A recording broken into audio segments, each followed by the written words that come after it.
ויצאתי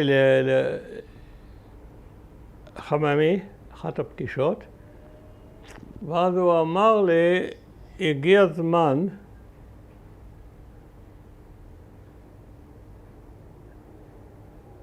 להתקדם משיחות אישיות בינך וביני לשיחות ממוסדות בין אש"ף למוסד ישראלי. ותקים מוסד מתאים. עם השליחות הזאת חזרתי הביתה, וזה יישאר סודי. תישארנו שיחות חשאיות, אבל לא עוד אישיות כי הן מוסדיות. הלכתי הביתה וחשבתי איך להקים מוסד ישראלי גדול, רחב, בשביל לשאת את המעמסה הזאת. ובאתי, נפגשתי עם כל מיני אנשים,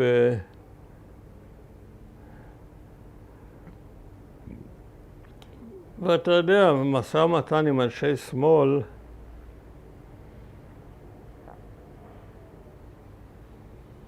לא תמיד תענוג. אנשי שמאל, להבדיל מאנשי ימין, זה כולם אנשים חכמים, וכל אחד יש לו דעה, והדעה חשובה לו עד לפסיק האחרון.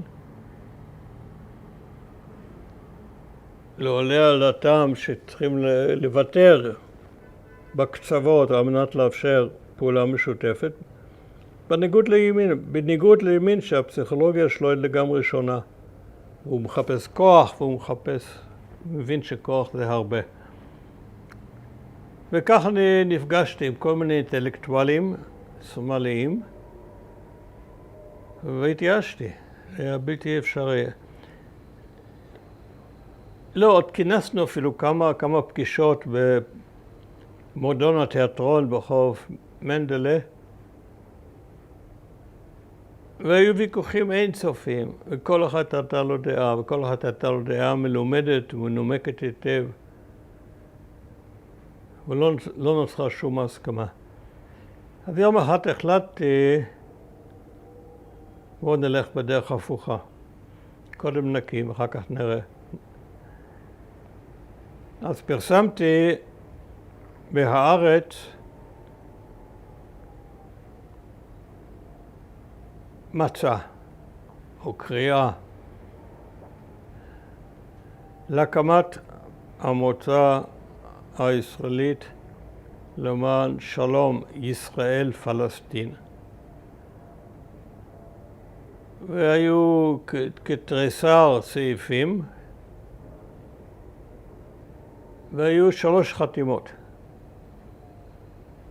חוץ ממני חתמו יוסי אמיתי. יוסי אמיתי הוא מזרחן מקיבוץ גבולות בנגב, שהיו לימים היה ראש המוסד האקדמי הישראלי בקהיר אחרי השלום.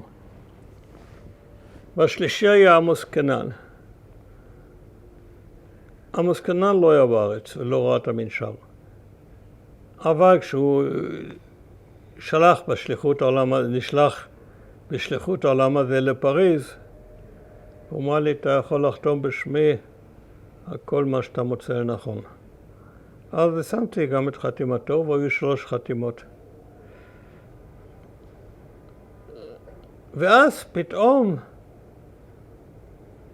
התחילו דברים לזוז. היה דוד שחם, היה איש בשם דוד שחם, שהיה מין חצי סופר כזה, אחיו של נתן שחם, שהיה סופר אמיתי,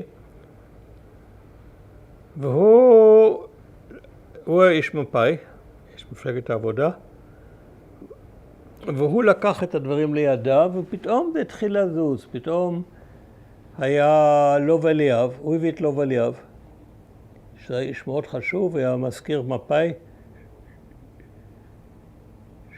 שפרש לפני זה כבר, פרש ממפא"י, רב עם גולדה מאיר, כמו כולם, והביאו את אליהו אלישר, נשיא העדה הספרדית בארץ.